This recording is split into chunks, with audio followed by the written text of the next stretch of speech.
Quiero invitarlos, hermanos, a leer una palabra que compartí hace un tiempo, pero que tiene que ver con los principios del discipulado. Y para hablar de discipulado tenemos que hablar primero de cómo aprender a ser discípulos, de las cosas que se necesitan y se requieren para ser discípulos, porque a veces nos cuesta trabajo a nosotros ser discípulos, nos cuesta mucho trabajo. Y muchas de esas veces nosotros no entendemos lo que significa el discipulado porque nunca entendimos lo que significaba ser discípulo. En Lucas capítulo 14, versículo 25, habían un pasaje donde nos muestra un poco lo que significaba o lo que era para Jesús el ser discípulo. Y dice Lucas 14, 25, grandes multitudes iban con él, y volviéndose le dijo: si alguno viene a mí y no aborrece a su padre y madre y mujer e hijos y hermanos y hermanas y aún también su propia vida, no puede ser mi discípulo. Y el que no lleva su cruz y viene en pos de mí, no puede ser mi discípulo. Porque ¿quién de vosotros, queriendo edificar una torre, no se sienta primero y calcula los gastos, a ver si tiene lo que necesita para acabarla? No sea que después que haya puesto el cimiento y no pueda acabarla, y todos los que vean comiencen a hacer burla de él diciendo: este hombre comenzó a edificar y no pudo acabar. O quiere el rey, al marchar a la guerra contra otro rey, no se sienta primero y considera si puede hacer frente con 10,000 al que viene contra él con 20,000. Y si no puede, cuando el otro está todavía lejos, le envía una embajada y le pide condiciones de paz. Así pues, cualquiera de vosotros que no renuncia a todo lo que posee, no puede ser mi discípulo. Yo quiero recordarles, hermanos, que este pasaje nos habla que era para Jesús ser discípulo, qué era para él, qué significaba para el Señor. La palabra discípulo en el diccionario dice que es un aprendiz. También se refiere a la palabra alumno.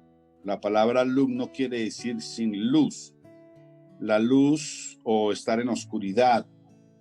Pero el maestro quiere decir alguien que muestra la luz o el camino. También la palabra discípulo quiere decir alguien que se deja enseñar, alguien que se deja enseñar. De los pasajes, o más bien de los diccionarios que encontramos ahí, lo que significaba ser discípulo, y encontramos que discípulo es alguien que adquiere la disciplina y el orden necesario para poder aprender. Entonces, en ese orden, de ese sentido de lo que es el significado del discípulo, encontramos también varias palabras que tienen que ver con discípulo, ¿no? Como didáscalos. Didáscalos quiere decir, en griego, en la raíz quiere decir duplicado, la palabra duplicado. Entonces, es importante, hablando del discipulado, lo primero que tenemos que aprender es a ser discípulos, porque no somos discípulos, no nos cuesta trabajo a nosotros someternos, aprenderle a alguien, tener un corazón dispuesto. En la época de Jesús había un significado muy diferente el ser discípulo al de hoy. Hoy una persona va a una clase y dice: yo soy discípulo, entre comillas, pero nosotros los latinos y especialmente los colombianos tenemos mucha dificultad para nosotros aprender a someternos a alguien, a escuchar de alguien, a dejarnos enseñar. Y qué bueno, hermanos, que nosotros aprendamos a tener un corazón moldeable. El discípulo se caracteriza por tener un corazón moldeable, un corazón enseñable, un corazón que se deja enseñar, se deja llenar de instrucciones, obedece las instrucciones, escucha las instrucciones. Y quizás de pronto en algunas instituciones como lo que es el ejército, la gente aprende a hacer las instrucciones, pero cuando los soldados comienzan a llegar al ejército, sufren porque no están acostumbrados a escuchar instrucciones, a obedecer, están acostumbrados a hacer lo que quieren. Entonces el ejército los pone en unas disciplinas rígidas para aprender a ser obedientes. Pero recuerde que hay un significado que dice que discípulo es aquel que adquiere la disciplina y el orden necesario para aprender.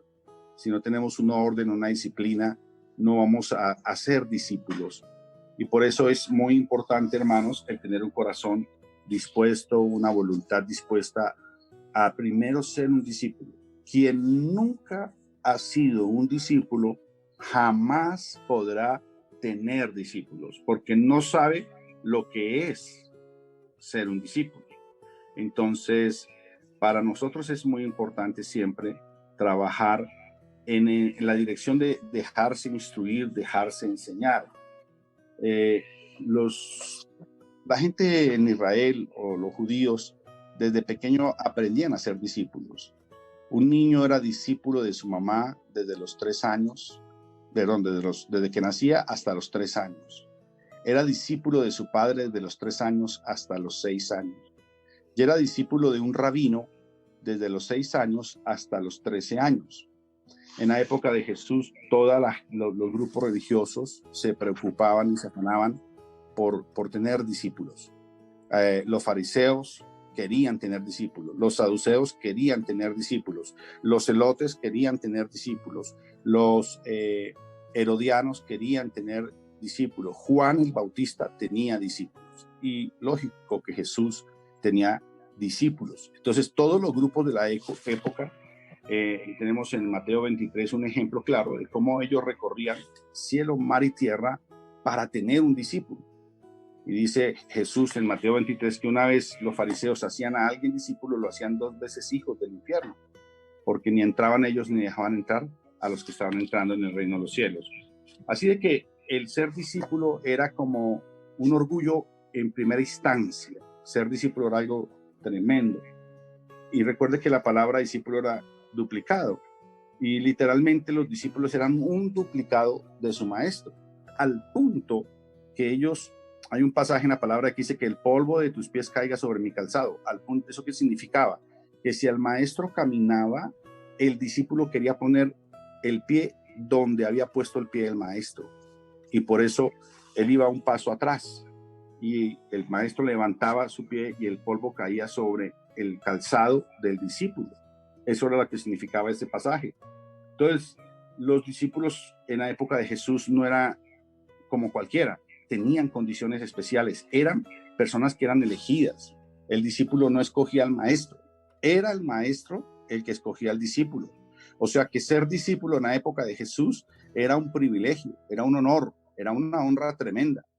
Y vuelvo y retomo un poquito qué pasaba en la historia para que nosotros entendamos lo que significa ser discípulo, que hoy en día casi ni lo valoramos nosotros, no lo tomamos así porque no es parte de nuestra cultura. Pero en la época antigua, un niño llegaba a los 6 años a ser instruido por un rabino. Un rabino era una persona con títulos especiales, donde tenía más de 25 a 30 años de estudio de la palabra, de la ley, de la Torá, y por lo tanto tenía un conocimiento fuerte y él tenía ahí, ya era autorizado para comenzar a hacer sus primeras enseñanzas y duraba 10 años de prueba y después sí podía llamarse rabino y era titulado. Entonces los niños a los 6 años de edad los entregaban los padres para ser instruidos por el rabino. Hasta el día de hoy el pueblo judío respetan tanto al rabino que un papá judío hoy, en pleno año 2020, no le hace caso, le dice, le voy a decir al rabino, inmediatamente se queda quieto, porque para ellos la persona que les enseña, la persona que los instruye, los tienen en tanta honra que ellos entienden que si honran a esa persona que es el instrumento por el cual hacen que ellos conozcan de Dios, Dios los bendice a ellos y para ellos es un legado muy importante honrar a sus autoridades. Hasta el día de hoy he tenido la oportunidad de ser instruido por un rabino en el seminario donde estuve durante 2 días, pero quiero decirle que aprendí más con ese hombre durante 2 días que casi los 5 años que estuve ahí en el seminario. Son personas que tienen demasiado conocimiento, que se la han pasado casi toda la vida recibiendo enseñanza y además estudian, todos los estudios los coleccionan, desde los rabinos que comenzaron en la época de Aarón, Cada rabino que tiene un estudio tiene sus libros importantes, tienen el Midrash, tienen el Halajá, tienen bastantes libros y documentos donde ellos los guardan y son enseñanzas que van a pasar de su generación en su generación. Por eso son personas muy conocedoras de la palabra de Dios y también son muy respetadas. Mis amados, en la época de Jesús, ser discípulo era alguien que era escogido. Recuerda entonces que a los 6 años se los llevaban a los rabinos, y los rabinos tenían 7 años con un niño, si era un varoncito, con una niña 6, con un niño 7 años. A los 7 años, es decir, a los 13 años de edad, los graduaban. Y si en el grado habían 45 niños, el maestro escogía 1 o 2. Y ese que escogía el maestro, el rabino, era una persona con las capacidades espirituales, mentales, muy avanzados sobre sus otros compañeros. Entonces, cuando el rabino veía que era una persona que tenía una predisposición tremenda para leer la palabra, para memorizarla, para explicarla, para entenderla, de esos 45 o 25 que él tenía, él escogía ese para que fuera su discípulo y que después de los 13 años siguiera en las enseñanzas más profundas que él podía darle. Y ser discípulo en la época de Jesús era un privilegio de lo que usted no se imagina. Así de que cuando ellos tenían esa predisposición tan tremenda, el rabino le daba una graduación que usted conoce, que todos los niños reciben a los 13 años de edad, que se llama el Bar Mitzvah, que quiere decir hijo de bendición. Y es cuando el rabino hace esa ceremonia, pero el padre bendice a sus hijos en la adolescencia. A los 13 años, un joven judío sabe quién es, qué identidad tiene, para qué vino a este mundo, cuál es el don preeminente, cuál va a ser su futuro. Tiene todo claro. A los 13 años ya sabe qué va a hacer de su vida. Él ya tiene cuadrado todo. Aquí nosotros a los 13 años, nuestros muchachos no saben ni dónde están parados.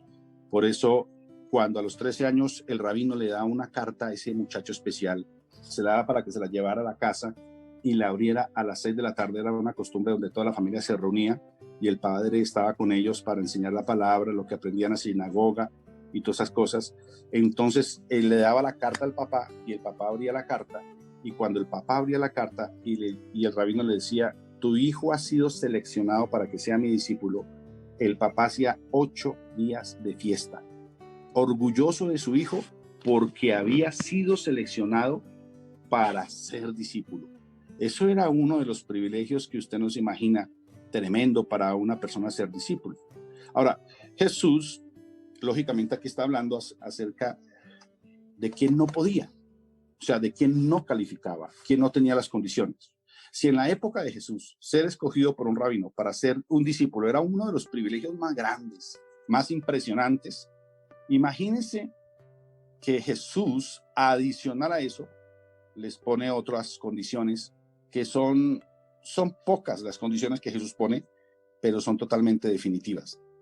Y en el versículo 26 dice: quien no aborrece, y la palabra aborrecer significa no que votemos a nuestros padres y nos olvidemos y no los honremos, no. Quiere decir, la palabra aborrecer en el original quiere decir prioridad. Es decir, que si yo no le doy la prioridad a Dios, a Jesús, para ser discípulo de él, por encima de mi padre, de mi madre, de mis hermanos, de mi esposa, y dice, terminando el versículo, aún de mi propia vida, no puedo ser discípulo de Jesús. Entonces, todo discípulo de Jesús debe de ser una persona que le da la prioridad a Jesús. Y esto tiene una connotación bastante fuerte. ¿Por qué? Porque una persona que, un ejemplo, tenemos un devocional y le da la prioridad, por ejemplo, a qué sé yo, a dormir, a hacer otras cosas, es una persona que no le da la prioridad a Dios.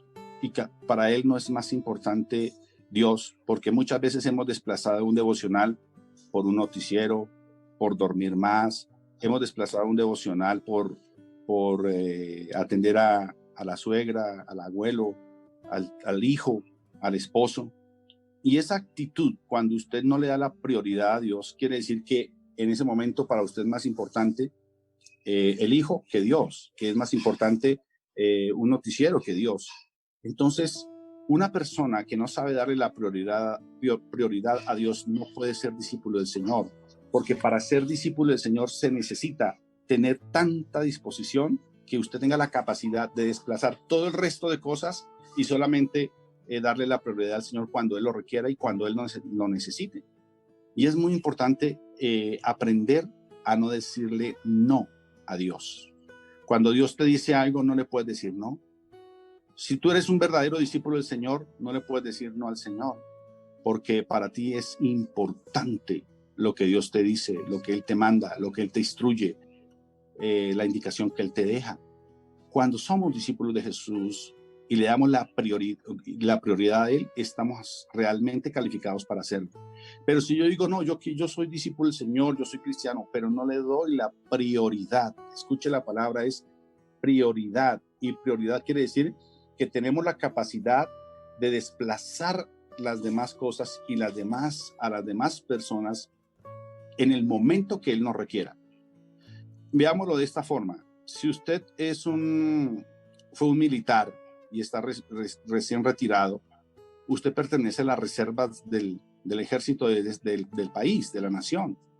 Y en el momento en que el ejército entre en una crisis, en una guerra, en lo que sea, va a llamar a los reservistas de primera línea, que son los recién retirados. Es decir, que usted no puede decir que no se puede negar, porque su país lo necesita. Veámoslo de otra forma. Los que trabajan en la policía o saben lo que es estar en la policía, y hay un momento en que la policía requiere de una atención especial en la ciudadanía, llama acuartelamiento de primer grado, y ni siquiera pueden ir a sus casas a dormir, porque tiene que estar ahí, porque en cualquier momento puede pasar cualquier cosa y se necesita. Así es el discípulo del Señor, necesita estar pendiente de lo que su Señor lo requiera, le ordene, le mande. O sea que para ser discípulo, realmente ser discípulo de Jesús, tenemos que tener la capacidad de estar las 24 horas dispuestas y los 7 días sin decirle al Señor, no puedo. Sin decirle al Señor, hoy no, mañana. Sin decirle al Señor, no, esperemos más bien la otra semana. No está calificado para ser discípulo de Jesús. El Señor debe tener toda la prioridad. Y cuando dice que debo de tener la prioridad, Él habla de que debemos dejarle que toda nuestra vida esté a su disposición, de que Él nos mande, que Él nos diga qué hacer y dónde hacerlo. Los apóstoles de Jesús, que primero fueron discípulos, aprendieron esta lección. Y el Señor les decía, ve aquí, ellos iban allá. A Felipe, que fue uno de los discípulos de Jesús en la época de los apóstoles, el Señor le dice, ve aquí a tal lugar porque allá hay un etíope que necesita escuchar el mensaje. Si él hubiera aprendido la lección, entonces él hubiera estado de, no, Señor, hoy no puedo. ¿Será que dentro de 8 días voy porque tengo que hacer este trabajo? No le hubiera servido ser un discípulo del Señor. O sea que la condición para ser discípulo es una condición es incondicional. Usted no puede renunciar al llamado de Dios. Usted no puede decir que no. Usted no puede decir, mañana lo hago, pasado mañana. En cualquiera de los momentos nosotros tenemos que estar atentos para calificar y ser discípulos del Señor. Ahora, el Señor dice en el versículo 26 que no aborrece, y la palabra es prioridad. ¿Por qué? Porque cuando somos discípulos de Jesús, tenemos algo que es, Él nos escogió con un propósito. Y escuche, cuando usted entiende la palabra propósito y entiende lo que es un propósito y entiende su propósito, que son 3 cosas diferentes.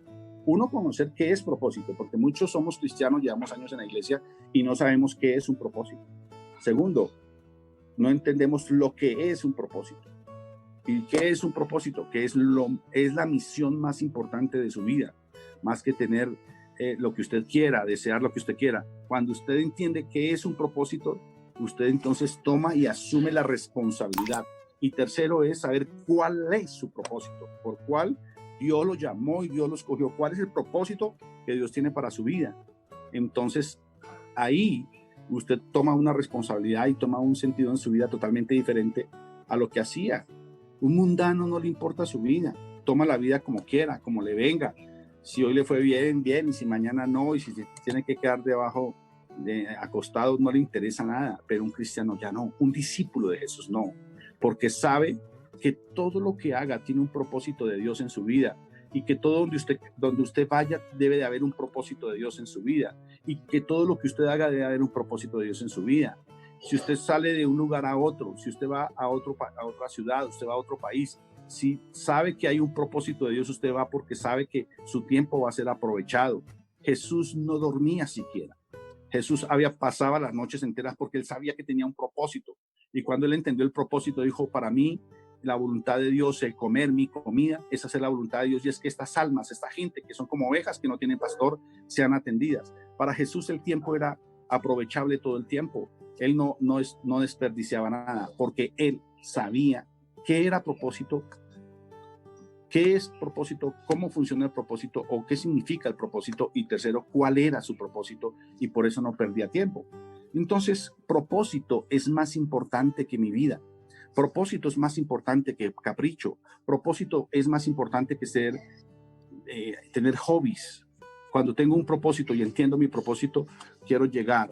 El propósito de Jesús era morir en la cruz, ser crucificado. Y él sabía que eso era, hacia allá caminaba. Y por eso él iba caminando, y las multitudes detrás de él, y él anunciaba su muerte, y la gente le decía, Pedro le decía, no, Señor, usted no va a morir, yo si es necesario hoy doy mi vida por ti. Y Jesús le decía, apártate de mí, Satanás, porque estaba oponiéndose al propósito de Dios. Y el propósito era más importante que su propia vida. Jesús ora en Getsemaní y le dice, Señor, si es posible de mí, quita esta copa, porque si es posible que yo haga el propósito de otra forma, pues ayúdame, pero que no se haga mi voluntad, porque Jesús entendía que el propósito de él estaba por encima de su propia vida. O sea, que el propósito está por encima de la vida. Así que, mis hermanos, Jesús habla de darle la prioridad aún de nuestra propia vida, que él debe estar por encima de todo, y ahí en ese momento podemos calificar para ser discípulos. El versículo 27 dice, el que no lleva su cruz. Menos mal que el Señor dijo aquí, el que no lleva su cruz. No hablo nuestra propia cruz, no hablo de la cruz del Señor, porque ninguno podríamos llevar esa propia cruz, la cruz del Señor. Y cruz aquí significa sacrificio. Todo aquel que quiera ser discípulo de Jesús debe de tener un sacrificio. La Biblia me habla de que todo lo que Dios hizo, lo hizo con sacrificio. El Padre sacrificó lo único que tenía, que era su Hijo. Su Hijo sacrificó lo único que tenía, que era su vida. Y yo, como hijo de Dios, debo de sacrificarlo todo por él. Ahí sé que soy discípulo de Jesús. El versículo 33 dice, para ir un poquito más rápido porque el tiempo se nos fue, dice que Jesús, el que no renuncia a lo que posee. Aquí hay dos palabras importantes que habla este pasaje, y es el renunciar. Renunciar quiere decir que yo no tengo apegos. Renunciar quiere decir que lo que era más importante en mi vida antes de conocer a Jesús, lo puedo dejar a un lado. Entonces, para ser discípulo de Jesús, tenemos que sacar los apegos más profundos de nuestro corazón desde que no conocíamos de Cristo. Hay gente que está pegado todavía a un pecado. Hay gente que está pegada a un cigarrillo y no ha sido capaz de renunciar a ese cigarrillo. Quiere decir que no tiene la capacidad de ser discípulo de Jesús. Hay gente que está apegada a una botella de licor. Hay gente que está pegada a tener unos amigos los viernes, sábados y domingos y continuar con ellos. No ha podido usar la palabra renunciar. Hay gente que va a la iglesia, que dice yo soy cristiano, pero no renuncia al pecado. Vive en fornicación y no arregla su vida. Yo no estoy aquí para juzgarlo porque no soy nadie para juzgar, pero yo le digo una cosa, si conocemos a Cristo, dejemos de caminar en el pecado, dejemos de hacer lo malo, cambiemos de ruta, cambiemos de camino. Arrepentimiento quiere decir eso, dar una vuelta de 180 grados por tu camino, camina hacia el otro sentido. Sí, teshuvat, chub es darte la vuelta, y entonces teshuva es arrepentimiento, es decir, cambia la ruta de tu vida para volver al camino indicado, al camino inicial, al camino original. Eso quiere decir arrepentimiento. Y cuando nosotros hablamos de renunciar, tenemos que renunciar al viejo hombre. La Biblia habla de renunciar muchas veces, y habla de renunciar al viejo hombre, a la pasada manera de vivir, de renunciar al pecado, de renunciar a los delitos y pecados en que estábamos, a la muerte espiritual. Y renunciar a eso es decir, eso ya no va más conmigo. Es tomar una decisión definitiva y profunda y decir, a partir de ahora voy a seguir hacia adelante, no voy a continuar con este camino. Es cansarse del pecado, es saber que el pecado no te conduce a ninguna parte, es saber que el pecado te enfrasca, que Satanás lo coloca a usted en medio del pecado y como que lo amarra a ese pecado y como que le brinda, entre comillas, las cosas que usted quiere y que usted desea, pero finalmente lo tiene como un esclavo. El pecado esclaviza a la gente y la gente está esclavizada al pecado y nadie puede ser esclavo del pecado y después esclavo de Cristo, porque para ser esclavo de Cristo tiene que dejar de ser esclavo del pecado, porque ningún esclavo tiene dos dueños y por eso seguir a Cristo significa renunciar. ¿Y renunciar a qué? A todo lo que la Biblia nos dice, todo el Nuevo Testamento, al pecado, a la vieja manera de vivir, al hombre viejo, a la naturaleza del pecado. Todo eso es renunciar, es decir, cansarse, hartarse, tomar una decisión profunda, definitiva, decir, a partir de aquí no voy a volver más a eso, a partir de aquí se acabó eso conmigo, ya no va más conmigo, volveré a Dios y seguiré haciendo la voluntad de Dios. A ese punto tiene que llegar un discípulo de Jesús. Si una persona no tiene la capacidad de negarse al pecado, de renunciar a su vida antigua, de renunciar al vicio, de renunciar a todo lo que hacía incorrecto, no puede ser discípulo de Jesús. Usted puede entrar a una iglesia porque nadie le va a cerrar la puerta. Uno puede uno puede ir a la iglesia y la gente puede decirle hermanito, y bueno, gloria a Dios, darle la palmadita en la espalda y todo lo que quiera, pero ante el Señor no podríamos calificar para ser discípulos.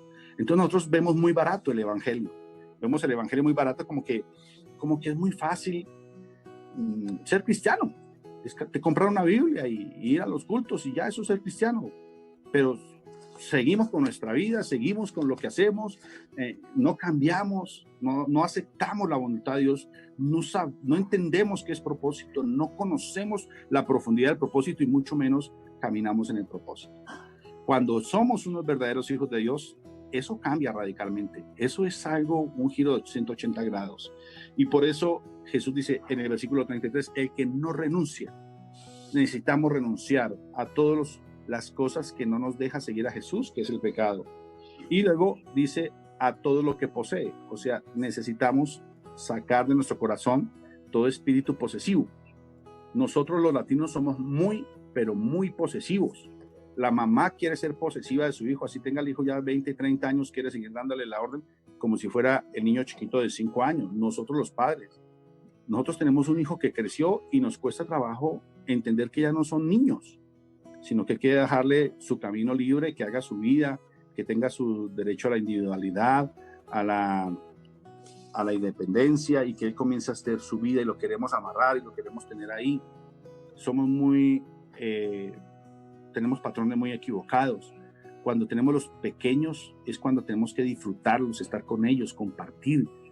Pero ya cuando ellos crecen, entonces es que hay que dejarles el camino y hay que inclusive apoyarlos, no sobreprotegerlos, no hacer todo por ellos, sino dejar que ellos comiencen a tener su camino, su ruta, su vida.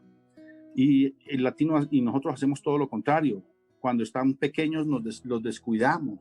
La mamá se dedica a trabajar, el papá se dedica a trabajar y no comparte con sus hijos los tiempos más importantes para ellos. Y ya cuando ellos crecen y se van a ir de la casa, entonces los queremos retener. Y ahí le hacemos un daño a ellos, nos hacemos un daño a nosotros y finalmente tenemos unos errores y unos patrones tan equivocados que lo que hacemos es hacernos daño entre familia, queriéndonos, llamándonos demasiado. No, los hijos hay que tenerlos cuando está uno ahí. Y las madres son posesivas y sus hijos tienen 20 años, quieren tener la posesión de ellos, quieren tener el control.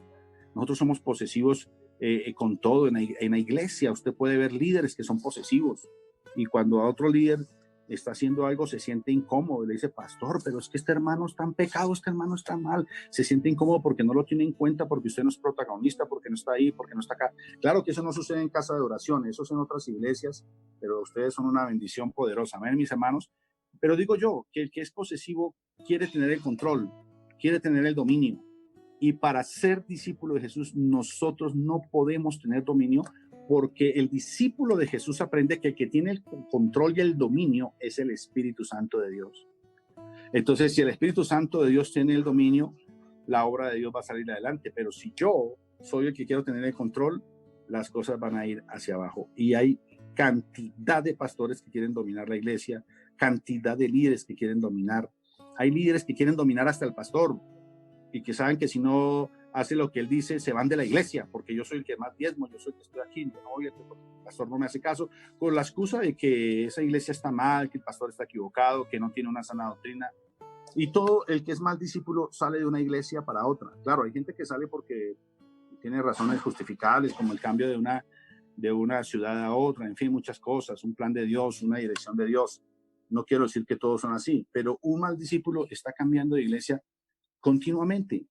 Sale una iglesia y vaya y quiere tener el control, quiere tener el dominio, y como no tiene el dominio, entonces esa iglesia no sirve y se fue para la otra. Y usted lo ve, en 5 años han recorrido 10 iglesias, pero no han echado raíces porque no pueden aprender a ser discípulos, a recibir dirección, a recibir instrucciones, a tener que estar pagando el costo de lo que es aprender. Entonces, por eso Jesús hablaba de que habían unas características para aprender a ser discípulo. Y para terminar, quiero decirle que hay una diferencia entre ser discípulo y creyente, por tratarlo elegantemente de alguna manera creyente, ¿no?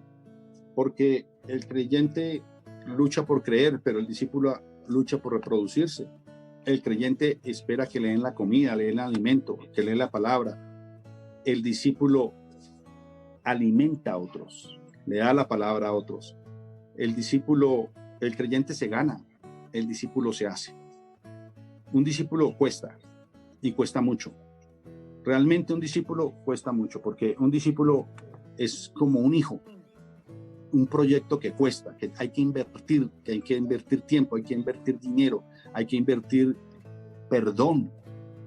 El que no sabe invertir perdón nunca podrá tener discípulos, porque los discípulos siempre van a equivocarse, van a ser ingratos, van a pagar mal, van a fallar, y uno tiene que tener una disposición de perdonar para tener un discípulo. Pero un discípulo cuesta. Hay que ha tenido que pagar el costo de una persona, realmente ese ha sido su discípulo. Así de que el discípulo es costoso y cuesta más que un hijo muchas veces. El creyente depende de los pechos para amamantar, para estar pegado ahí a su alimento. El discípulo se desteta para servir. Al creyente le gusta que lo alaben, que le digan cosas buenas.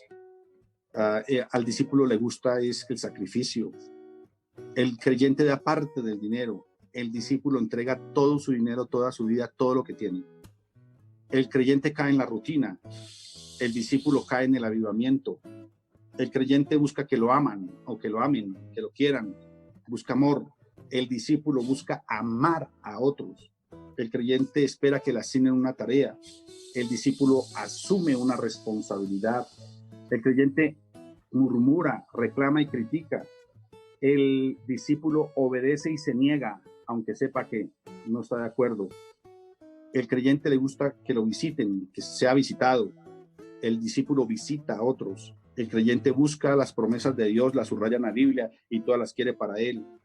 El discípulo cumple sus promesas. El creyente suma, pero el discípulo multiplica. El creyente sigue los esquemas. El discípulo rompe los paradigmas porque es guiado por el Espíritu. Lo que el Espíritu diga, hace cosas que ni se imagina. El creyente se le promete una almohada. Al discípulo se le promete una cruz. Al creyente se le espera, siempre va a estar esperando que oren por él y siempre pide oración. El discípulo ora por los demás. El creyente se congrega para recibir y el discípulo se congrega para dar. Entonces, mis amados hermanos, en este sentido, entender lo que es un discípulo y realmente ser un discípulo es el primer paso del discipulado. Aquí podemos enseñar todo lo que quiera. Y Jesús yo termino diciendo, Jesús nos mandó a hacer la misión más importante, que algunos lo han bautizado, algunos biblistas, como la gran comisión, como la gran recomendación. Y Jesús no dijo, vayan y hagan escuela dominical. Jesús no dijo, la misión más importante no es hacer grupo de danza en la iglesia.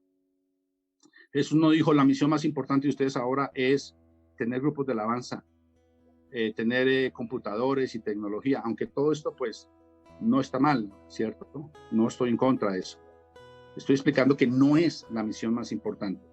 La misión más importante de Mateo 28, 19 dice, por lo tanto, id y haced discípulos. Todo aquel que se considera discípulo de Jesús, yo considero un discípulo de Jesús cuando hace discípulo. Lo que más pereza tienen los hermanos en una iglesia es hacer discípulos, porque cuesta, la gente cuesta, hacer un discípulo cuesta, levantar una vida cuesta, restaurar una vida cuesta. Un discípulo hay que buscarlo, vuelve al mundo, hay que ir por él, hay que buscar, como dice, deja las 99 en el redil y va y busca la perdida. O sea, un discípulo cuesta. Y muchos hermanos me pueden decir que son espirituales, gloria a Dios. Yo no estoy para juzgar a nadie, pero yo sé y estoy seguro que usted es discípulo de Jesús el día que realmente comience a ser discípulo. Ese día usted es un discípulo de Jesús, porque la gran comisión, la gran recomendación, el mandamiento que él dijo como lo más importante es que hagan discípulos a toda la nación. Él no dijo prediquen acá, hagan grupos de alabanza, sirva de ujier. Todo eso es muy bueno y es muy importante, y no despreciamos el trabajo de nadie. Al contrario, en el Señor cualquier persona que sirve es una gran bendición. Pero quiero decir que la gran recomendación, lo más importante para Dios, es el hacer discípulos. Y hacer discípulos trae un costo impresionante y la gente le saca el cuerpo porque sabe que no es fácil. Hay gente que comienza a ser un discípulo y se desanima y dice, yo mejor no vuelvo más, no hago más esta célula, no hago más esa casa de amigos, no hago más esa casa. Yo mejor, yo no quiero problemas con nadie, así estoy bien. Yo estoy tranquilito aquí en mi banca, que nadie me moleste, yo estoy bien. Pues usted no es calificado para ser un discípulo de Jesús porque a usted le gusta una almohada, la comodidad. Pero si usted quiere ser un discípulo de Jesús, sabe lo que es el costo de dar nuestra vida, nuestro sacrificio, todo lo que tenemos, y buscar al perdido, al caprichoso. Hay discípulos que cuestan, hay discípulos que son difíciles, pero es que sabe que usted y yo tampoco fuimos fáciles. Usted y yo no fuimos fáciles. Yo fui un discípulo difícil para mi padre, que fue mi maestro. A él le costó conmigo, porque un hijo es difícil muchas veces. Yo le conocía los errores a mi padre y me apoyaba en eso, hasta que Dios me enseñó que debo de respetarlo como él es, que él es el instrumento y la autoridad que Dios me dio, y eso me costó aprenderlo. Pero el día que lo aprendí le dije, estoy dispuesto a lo que usted me diga. Me dijo, ¿de verdad usted está dispuesto a lo que quiere? Y me puso 6 meses a lavar los baños de la iglesia, y los niños fueron usados por el Señor en ese momento porque hacían unas diabluras tremendas, pero el Señor me estaba enseñando que tenía que ser obediente y recibir instrucciones. Después me dijo que siguiera con alabanza, después me dijo haga la escuela dominical, en fin, hasta que después dijo ahora va a continuar con el legado. El que no sabe ser discípulo y hacer discípulos no sabe lo que es el costo de ser un discípulo para Dios. Ahora Jesús dijo, id y hacer discípulos a todas las naciones. O sea, esa es la gran comisión. Un hermano me dijo, pastor, es que yo tengo muchos hijos espirituales. Le dije, ¿por qué, hermano? Yo me paro en los buses y yo predico y eso muchos se convierten. Le dije, ajá. ¿Y como cuántos creen que se han convertido durante estos últimos 5 años? Yo creo que unos 5,000. Le dije, ¿y dónde están? Yo no sé dónde están, pastor. Yo no sé dónde están, pero yo sé que se les predicó, ya aceptaron a Cristo. Le dije, no. Que una persona haga una oración de fe no me garantiza que reciba a Cristo. El Señor nos mandó a predicar en los buses, nos mandó a ser discípulos. Y usted tiene un discípulo, cuando dice Señor, aquí está. Recuerde que en Juan 17 Jesús oró por sus discípulos y dijo, Señor, los que tú me diste, aquí están. Yo te doy cuentas de los que tú me diste. Estos son mis discípulos, aquí están, Señor, aquí están. Y es más, fue tan responsable Jesús con sus discípulos que oró por ellos y dijo, Señor, aquí están, eran tuyos, tú me lo enviaste, aquí te los entrego, Señor, te pido, y todavía oraba por ellos, que no los saques del mundo, sino que los guardes del mal. Y comienza el Señor a hacer una oración. Qué lástima que en una oportunidad podamos compartir esto, lo de Juan 17, que es tan profundo sobre lo que es la responsabilidad de ser un discipulador y cómo Jesús mostró esa responsabilidad. Entonces, yo no puedo decir se convirtieron 1,000. ¿Y no, dónde están? No sé dónde están. Entonces usted no ha hecho nada. ¿Por qué? Porque eso es como la mamá que tiene un hijo, la deja tirada en un potrero y nunca más sabe de ese hijo. Es peor, es más irresponsable. Es tan irresponsable que nunca le pudo dar cuenta al Señor de sus discípulos, nunca los pudo continuar, seguir con ellos. No se trata de predicarle a 5,000 y que 5,000 lleguen al Señor. Por eso la época del movimiento de evangelistas fracasó, porque muchos decían que llenaban los estadios, pero al otro día los estadios estaban vacíos. No es tener 1,000, 5,000, no, es tener uno, pero mostrárselo al Señor, llevárselo al Señor y decirle, mire, camino me costó, pero aquí está. A ese es el que Dios lo envió y ese es el que tiene el entendido de lo que es el verdadero discipulado. Entonces, mis hermanos, yo sé que no es fácil hacerlo, pero Dios nos mandó a hacerlo. El costo de darse a otro. Usted puede ser creyente y estar muchos años en una iglesia escuchando la palabra, pero si usted no tiene discípulos, no entendió el propósito. Que Dios nos ayude, porque un día tenemos que dar cuenta ante el tribunal de Cristo. Y el Señor no le va a preguntar a usted, venga hermano, ¿cuántas veces le hizo aseo a la iglesia? ¿Cuántas veces danzó? ¿Cuántas canciones cantó? ¿Cuántas predicaciones anotó? No. El Señor le va a preguntar, ¿cuántos discípulos hiciste para mí? Esa va a ser la pregunta ante el tribunal de Cristo. La pregunta no va a ser, hermano, ¿usted cuánto dio en su diezmo? ¿Cuántas veces usted aportó? No.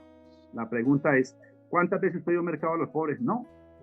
La pregunta que el Señor va a hacer es, ¿cuántos discípulos tuviste para mí? Y ahí es donde tenemos que dar cuenta de lo que hicimos para el Señor. Y vamos a orar para que el Señor nos ayude, primero que todo, a ser discípulos de Él, y segundo, a ser discípulos para Él. Amén. Señor, en esta mañana te doy gracias por este grupo de mis hermanos, los bendigo. Sé que tu palabra es dura, y no nos gusta la palabra dura, pero es que la palabra dura trae salvación, la palabra dura salva, la palabra liviana muchas veces no nos confronta y no nos hace despertar de nuestra comodidad. Y yo te pido, Señor, que nos perdone. Los mismos discípulos te dijeron a ti, Señor, dura esta palabra.